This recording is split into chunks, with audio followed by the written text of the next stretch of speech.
Now, the next panel is The Road Ahead of DEI Politics, Pushback, and Possibilities. Thank you very much. Let's give a big applause, please. Thank you very much. All right. Arigatou gozaimasu. Our moderator, Alex Zapesochny, is the co-founder and CEO of Clerio Vision, developing laser-based vision correction. Kathy Matsui is a co-founder and general partner of MPower Partners, Japan's first ESG-focused VC fund. She previously served as the vice chair of Goldman Sachs Japan. And Rika Nakazawa is chief commercial innovation at NTT, a senior technology executive for VC investor and best-selling author. All right. So Alex, please take it away.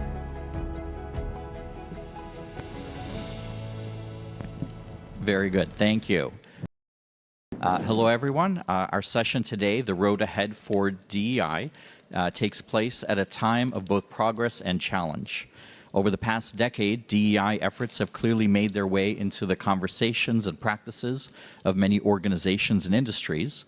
At the same time, we're seeing some growing political resistance and debates over what DEI should actually look like in practice. Our goal in this particular panel is to explore where DEI is effective, where it may be falling short, and how it could and perhaps should evolve to remain relevant and transformative in the years to come.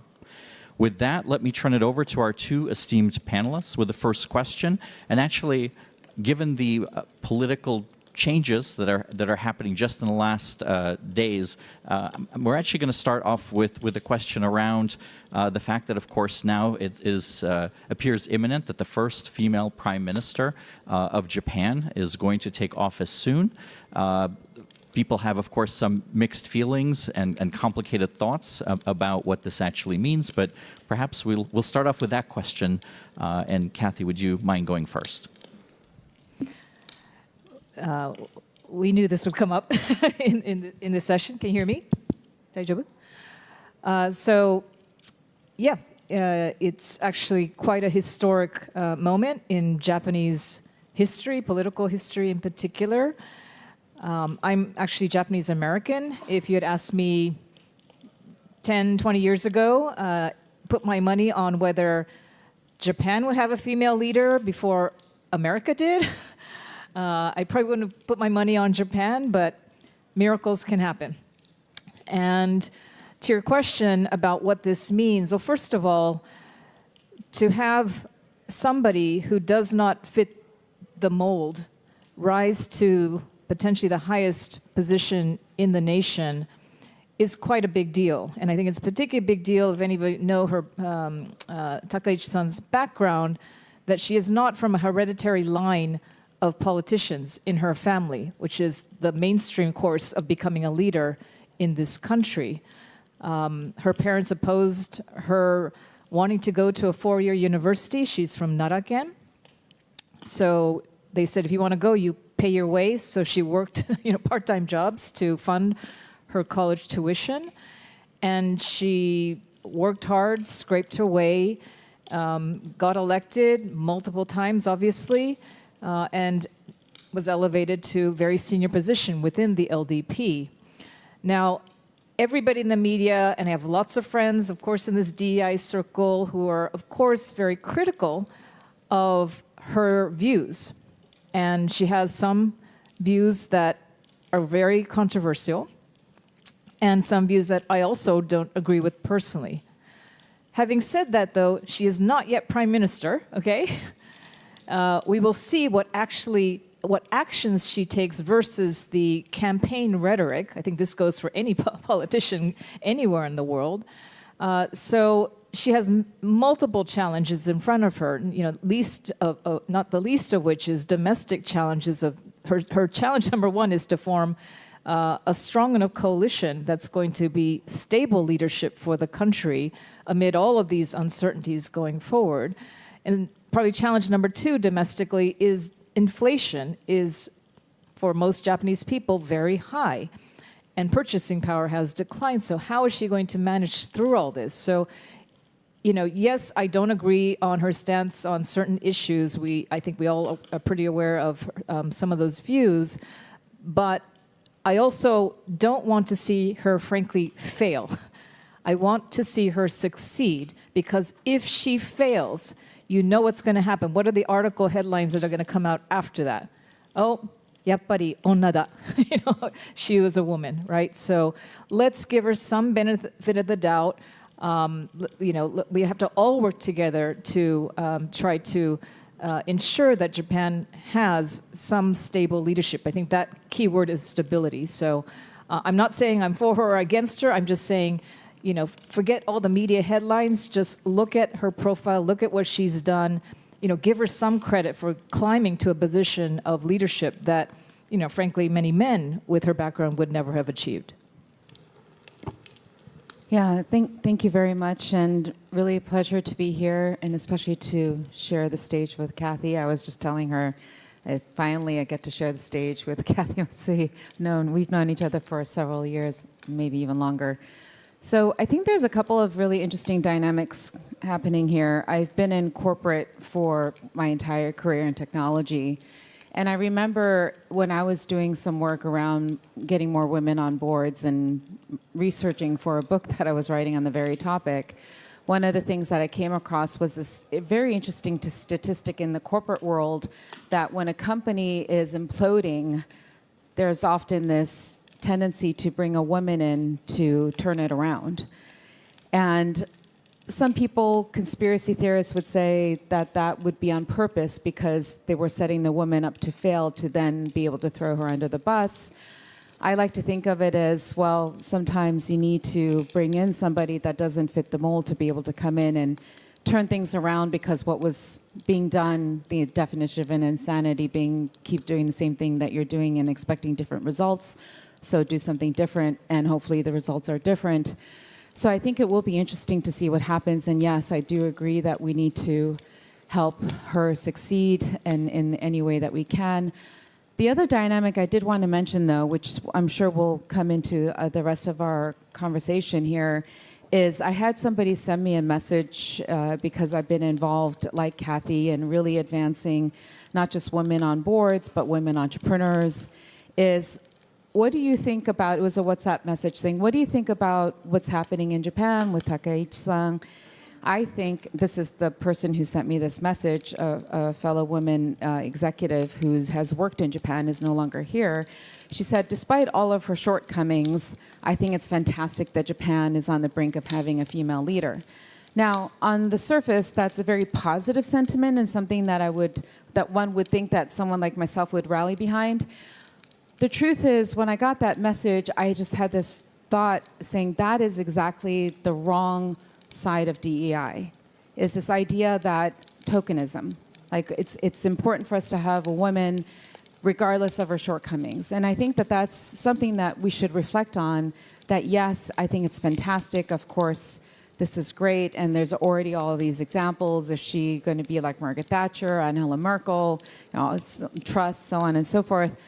But at the base of it, I think we need to be really careful that we don't fall into the trap of saying that, well, at least she's a woman, because that is partly what is wrong, is this idea of putting women in place because trying to meet a number or try to set an example of some sort, and then, of course, not being able to set up the scaffolding for that person to succeed, which then perpetuates certain tropes. And I'll also just add, as many of you know, Japan's always or constantly low ranking in any global gender ranking is largely due to its very poor representation in the political sphere, right? So take away step back from the prime ministership discussion for a moment, and if you think about the fact that the lower house, Shugin of this country, has only had roughly speaking, 10% female representation. It's maybe a little bit higher today, but still around 10% for 70 plus years. In other words, the most important decision-making body of this nation has a 90-10 split. Is that reflective of Japanese society? No. So to me, I'm not trying to put so much weight on Takaichi-san, but you cannot be what you cannot see. And if young girls in this country, they look up and they say, oh, that's the leader of the nation, that's the prime minister, that's the seijika, that represents my district, but they rarely see a female. To me, there is some signaling effect of the fact that, oh, actually, Japan has a female prime minister. Okay, the female fact we don't want to overplay, but because that if she makes that, and hopefully she's successful at that, then I really hope that this trickles down to broader society. I've met a lot of young Japanese women who want to, for example, enter politics.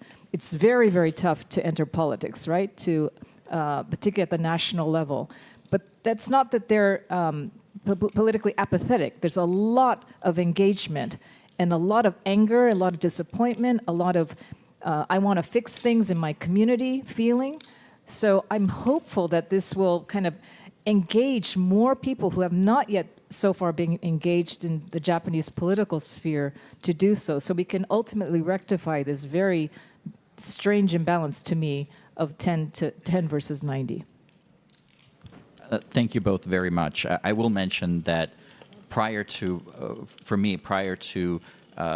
focusing on technology and startups, I actually began my career after law school in the United States political realm, working for various candidates. And the one thing this conversation does make me think about is, at least in the United States, there's a long history of significant change, oftentimes coming from unexpected places. And sometimes people will use, for instance, Richard Nixon as being able to open up relations between the United States and China, that oftentimes the people that come from a party where you may not expect change, sometimes, at least in the United States history, have oftentimes created some very significant change, and hopefully that's the case here as well. But turning from the political to more of your own personal and professional experiences, and Kathy, let me start off with you. You began the first venture capital firm that is focused on female founders. What was the basis for why you wanted to do that?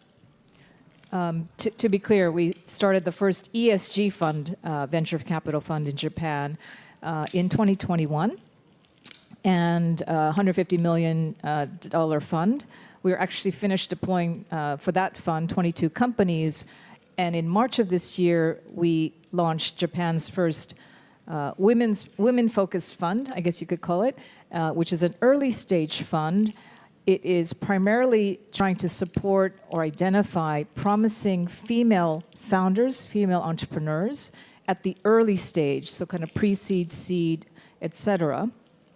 And the reason we did this, so this is separate from our flagship fund, our ESG fund, and the reason we did this is because since we launched our main fund, we are 3 female GPs at MPower Partners, and you can imagine that if you're a female founder in this country, there are not a lot of funds that look like us, so we get a lot of inbounds, people knocking on our door, women knocking on our door, can you hear my pitch? Will you, willing to hear my story? And unfortunately, because the stage fit, our flagship fund is growth focused, so middle to later stage growth, while most of the women founders we met were on the earlier side of the spectrum. So we said, unfortunately, very interesting business, but we can't invest because the stage is not right. And we did a little bit of analysis. Japan, according to the government, the percentage of female founders in this country is not tiny. It's actually, depending on the surveys you look at, between 20 and 30% of all founders in this country are women. But what percent of startup funding do you think goes to women? Anybody want to take a stab? I already know this, so I'm not going to guess. Well, it's a whopping 2%. So relative to 20, 30% founders, it's 2%. I'm American. America's no better. It's only about 4% or 5%, I understand, in the States as well. So it's horrible everywhere, okay? But for us, we then looked at the average amount of funding and the average valuations at every stage of funding, from seed to Series D, E, F, et cetera. Female versus male founders in Japan, without exception, the women raised less, and their valuations were much lower, not slightly lower, much lower than their male-founded male peers. So that's the so-called kind of entry point. Then at the exit, as many of you know, the main path of exit in this country is IPO. We looked at IPOs, albeit very limited, from 2020 to 2023 and 24. We looked at the valuation at the IPO timing of female versus male-founded companies, and guess what we found? Relative to the cumulative amount of funds raised, the women exited at valuations 1.5 times higher, 1.5 times higher than the men. And if we had another hour, I could go into why we think this is the case, but that is our empirical study. So in other words, forget DEI, forget equality. Think about it if you're an investor. Objectively speaking, you're looking at this equation. I can get in at a discount and I could exit at a premium. But nobody's investing in this space. So we thought, hey, we're a women-founded GP. If we don't do it, we're going to, we'll regret it for the rest of our lives. So we launched this fund with the backing of Tokyo Metropolitan Government, Mitsubishi Bank, Mitsubishi Estate, Shionogi Pharmaceutical. They're all aligned with us in this mission to try to start a movement in Japan. And so this fund is particularly focused on female founders and also male-founded business that empower women, right? It's called W Power versus M Power. Rika, maybe broadening it out a little bit from your personal and professional experience, what aspects of DEI initiatives do you think have been the most effective and transformative in the last 5 to 10 years that you've seen? Well, as Kathy was saying, it's looking at the data and the numbers in terms of performance. And I think the most powerful initiatives are really focused on being able to bring a collective representation of your customer. And customer being either on the consumer side or the business side, just reflecting on Japan, and while it's a little bit ironic because Kathy she looks Japanese, she's American. I look non-Japanese, but I am Japanese. My passport is Japanese. And so when we think about Japan particularly, and in general, women live longer than men, kind of across the board.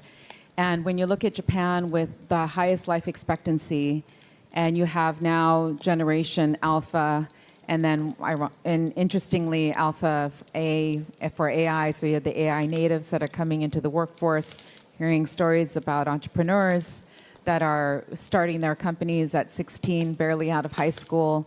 And you have this concept of AI exponentials that was coined by a friend of mine, Ray Wang, which is saying that we're going to see the first unicorn that is going to be a company of the size of less than 3 people, humans, because you're going to have agentic systems that are going to make up the rest of the company and so on.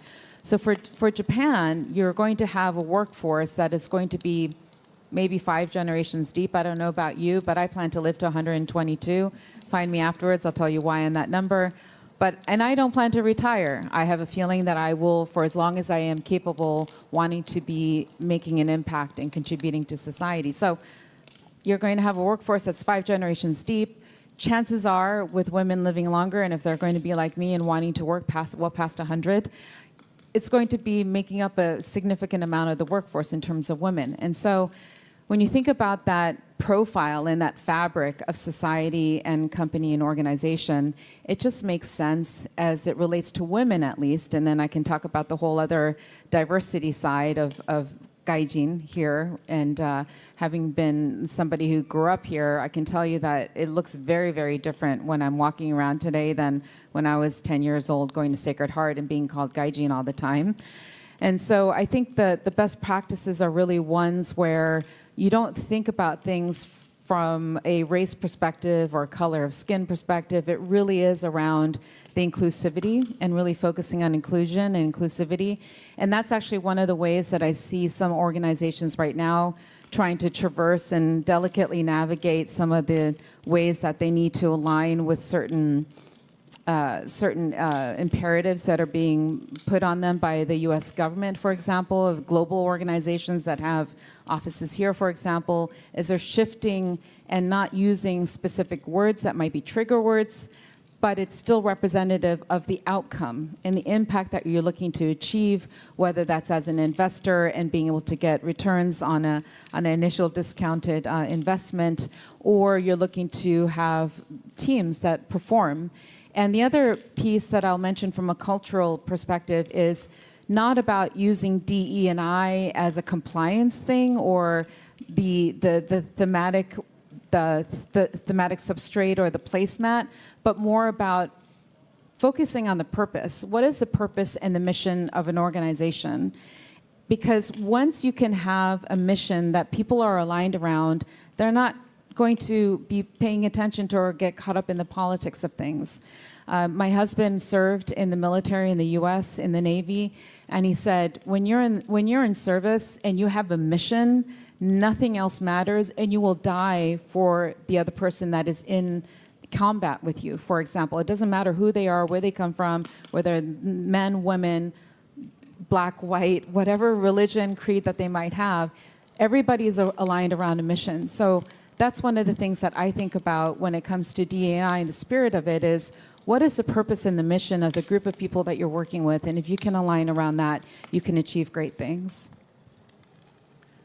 What is each of your senses around where DEI is really most falling short, whether it is perhaps an unintended consequence or maybe something not being taken as seriously as it should be? But where do you think DEI is not really living up to its potential, and maybe even some thoughts about how to overcome that?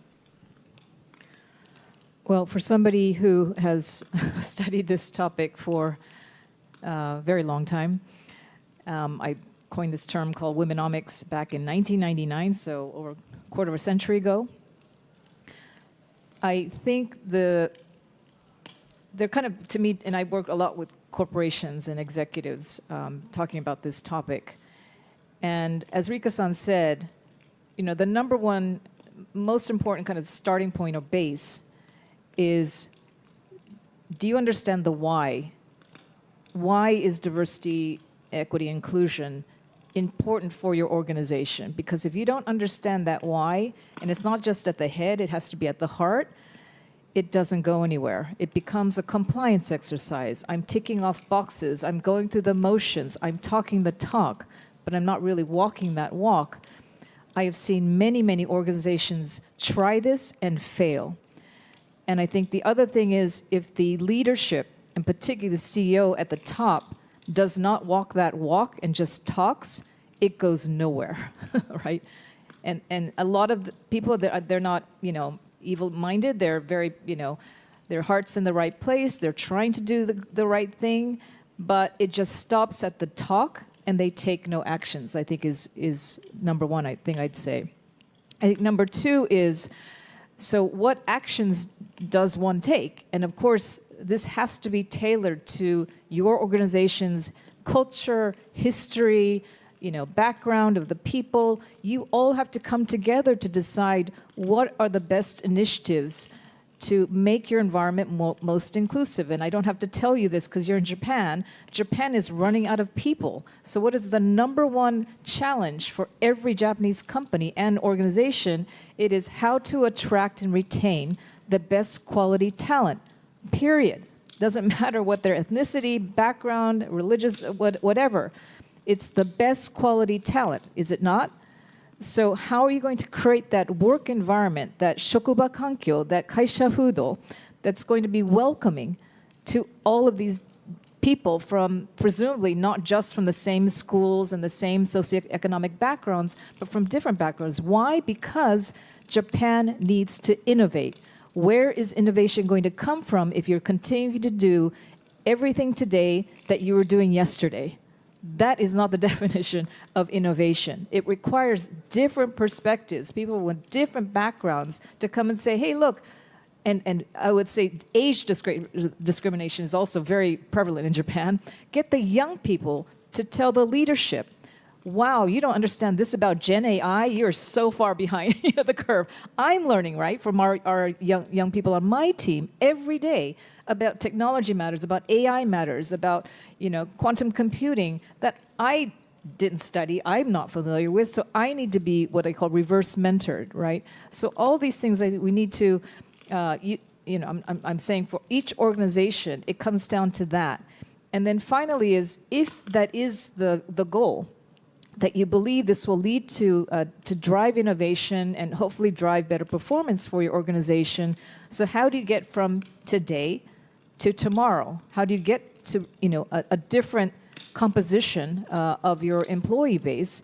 It doesn't happen organically, right? You have to make efforts. That could be setting some goals, but setting goals is easy. Who are you going to be holding accountable to reaching those goals? And how are you going to manage that accountability? Are you doing not just mentorship, but sponsorship? What does that mean for your organization? So there's tons of things. That's why I wrote my book before I retired from Goldman Sachs, because I came across so many organizations that were really struggling with, I know I want to be different in the future, but I don't know where to start. I don't know the micro initiatives I need to take to move that needle. And it's a lot. And believe me, this is not a sprint. It's a marathon. It takes a long time, but I have seen it with my eyes that with enough training, with enough explanation, with enough behavioral shifts, you can definitely change the DNA of an organization to be more embracing of different people.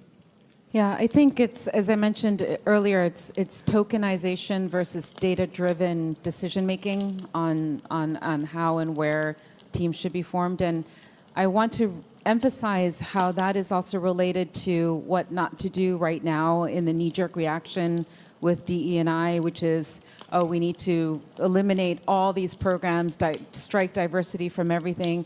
I think any kind of extreme reaction, you know those balls that people used to have on their desks where when the pendulum swings and it knocks the balls and it goes this way, well, the more extreme you go this way, the more extreme the reaction is going to be. So, like, to use a phrase which is going to totally show my age, like, we need to take a chill pill around this for a moment and calm down a bit. And I think that what we need to do is not get distracted by the politics of it and the emotions of it, and think about where we are today, because this conversation now versus 10 years ago is profoundly different because of AI. Data is the gasoline that drives the engines of where we're going with agentic systems and AI, superintelligence, and all of this, which ironically we have in our organic systems, as you heard from you might have been here for the first session that we listened to around biochemistry and bioelectric signals and whatnot, that is organic intelligence, which is a phrase that I'm going to be using a lot moving forward, because I'm going to be pursuing a PhD on this idea.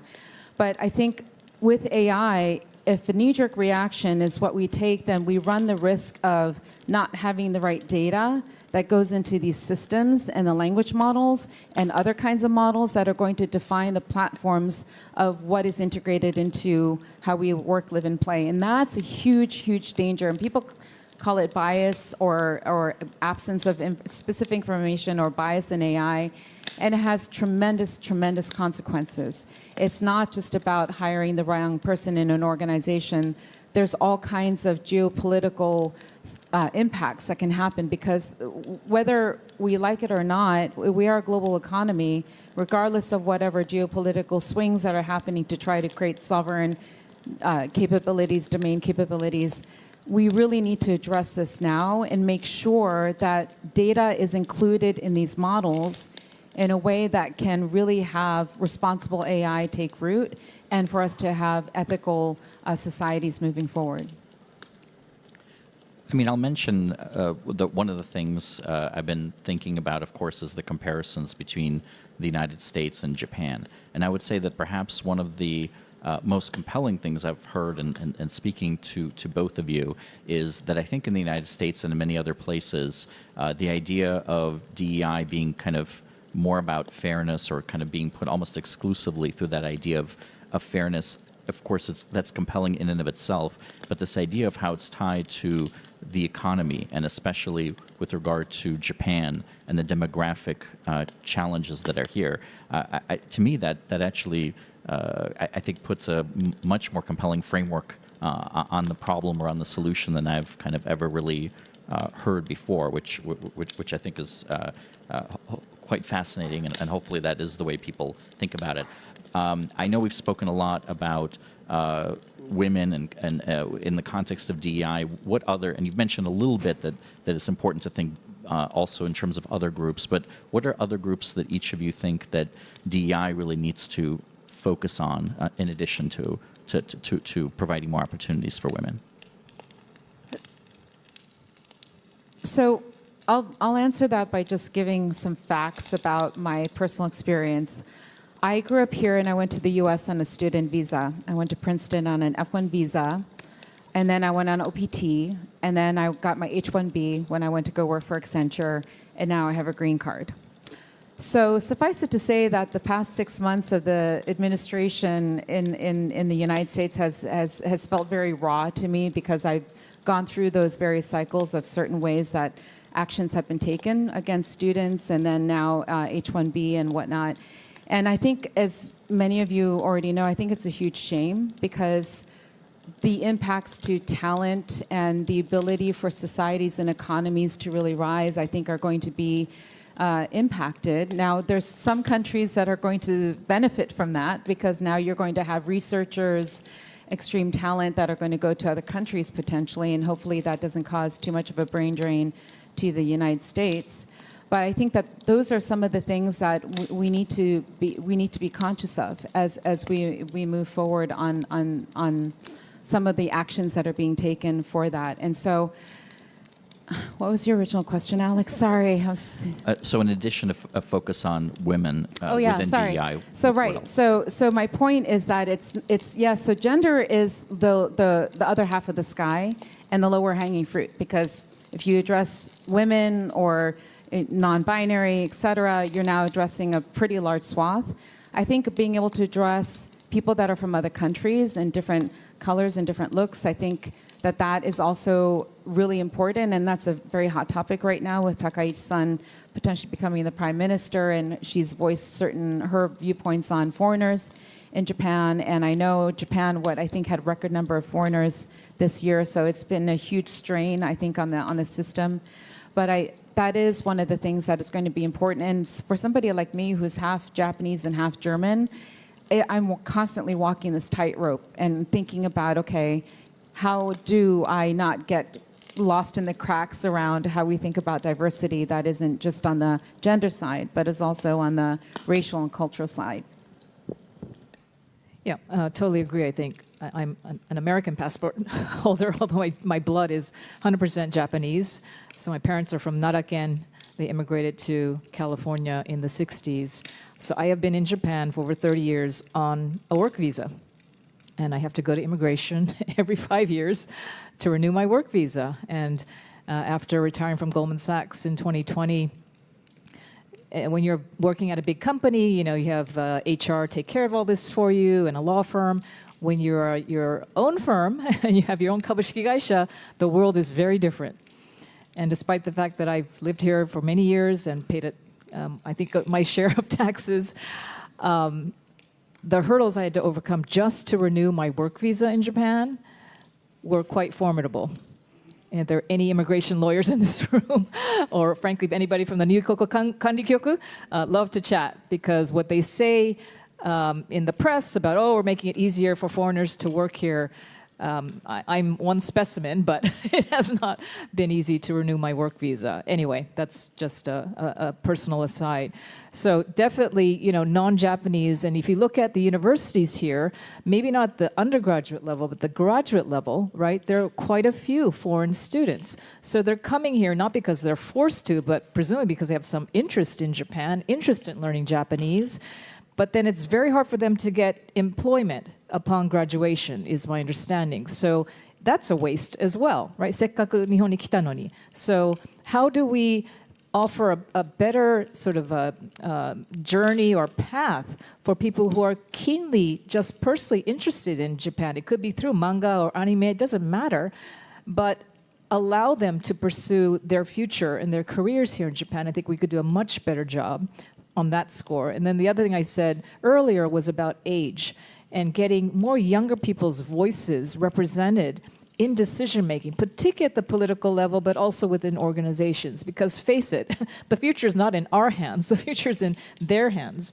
They're going to be left with the humongous invoice, right, of the not-so-frugal spending that our generation has done, right? And not to mention the environment and all of that. So we really need to raise and lift and put a spotlight on the younger generation's voices as well, because they absolutely need to be heard. For really a question for each of you, who are the individuals or perhaps the organizations that are particularly inspiring you and giving you optimism for how they're handling DEI initiatives at this time? I mean, and maybe not your own organizations, perhaps, in the answer. Well, as I alluded to earlier, Kathy's been a huge inspiration for me with all the work that she's done in womenomics, having been such a cornerstone, I think, to how we think about this for decades now. Sorry, yes, quarter century. I think that there's two other organizations. There's an organization called Women in Tech, run by a woman named Ayumi Aoki-Moore. Ironically, her name is very Japanese. Her father's Japanese, but she grew up in Brazil. And so she doesn't speak Japanese, but her organization has been fast growing because one of the challenges with these disruptions in technology taking over and permeating everything is that we need to get the pipeline of girls in STEM programs. So she's been advancing a mission around impacting 3 million girls and women with STEM around the world, and she's by 2030, and she's on track to do that and opening up chapters all the time with women in tech. So I highly recommend that you look her up, and if you'd like an introduction to her, I'm happy to make that. And then the other organization, when I lived in Silicon Valley for 17 years, and along the way of working on getting more women on boards, I came across an incredible woman named Julie Abrams, and she had started an organization called How Women Lead several years ago in Silicon Valley. And she's also founded a venture called How Women Invest, and they are also onto their third fund, and they invest only in women-founded companies. And specifically, actually, I think her first fund was not women that also had a male co-founder, because that was often one of the ways that women kind of got around not being able to get investment, was having a male co-founder, although it was annoying because in all the meetings they thought that she was not the founder and that he was the sole founder, but that's another conversation. But Julie Abrams has been doing some extraordinary things, and between Julie and Ayumi, there's this notion of the Osaka Protocol that was founded at the Osaka World Expo at the Women in Tech Global Summit, which is focusing on getting more women into STEM programs. Everybody knows what the Kyoto Protocol is if you're in ESG or sustainability. So the Osaka Protocol is a counterpart on the environment side and more on the diversity side to focus on getting the pipeline of girls into STEM programs. So I would say that those two heroines are in my book.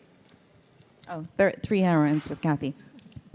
I would just add, we actually, through our women's fund, MPower Fund, we recently invested in a company called Bee Grass, bee grass, like the weed, grass. And this is a small startup in Japan that's focused on sort of supporting female engineers, giving them kind of training, but also supporting them with employment matching opportunities. And you think, so who would use their service? But there are quite a few companies in Japan, growing number, that are interested in diversifying their tech workforce. And because they see value in it, not because of some D&I initiative. And so this company's been growing very nicely. We're very, very happy to see that growth. And the other organization, kind of flipping back to my, where we are a venture capital fund. As you can probably imagine, this country does not have many, let's say, diverse investors on this side of the table. And there's an organization that's very rapidly growing. I'm advising them. It's called Tokyo Women in VC. If you are on the investing side in the community, even outside Japan, I highly encourage you to look at their website. We do like study sessions, Benkyokai, about different topics. That networking leads to deal flow or inbound, introductions. We also help. We have like a job. Tokyo MVC has a job board, so we share. Are you hiring and for what positions? That sort of thing. So it's small, but it's rapidly growing. It's actually experiencing unicorn-style growth. They've gone from 0 to over 200 members in a very short period of time. But that's kind of a community where it's a safe space. You can share your ideas, and I think there's a lot of young women in the venture capital pipeline, not quite at partner level, but kind of approaching that level, that just would value this sort of community. It's also an organization that if you're a female founder and you're kind of afraid if your pitch is not just right for a VC fund, you can practice. So it's like a pitching practice opportunity as well that Tokyo Women VC offers. So those are just a couple near to what I'm doing now. Yeah, and I just want to reinforce that, for example, how women lead and women in tech, they're not just for women. It's really critically important. Allyship is a hot topic, and I can tell you that the men that are involved in both of these organizations have a blast. So yeah, I just wanted to make sure I mentioned that, because that's actually one of the things that has not gone well in D&I is when you have these organizations that are black only or women only. That's not the point. The point is really around inclusivity and bringing people together to get past barriers and biases. And unfortunately, it's too short. I think we could have kept talking about this. But thank you both very much. If we can have a round of applause for our two panelists.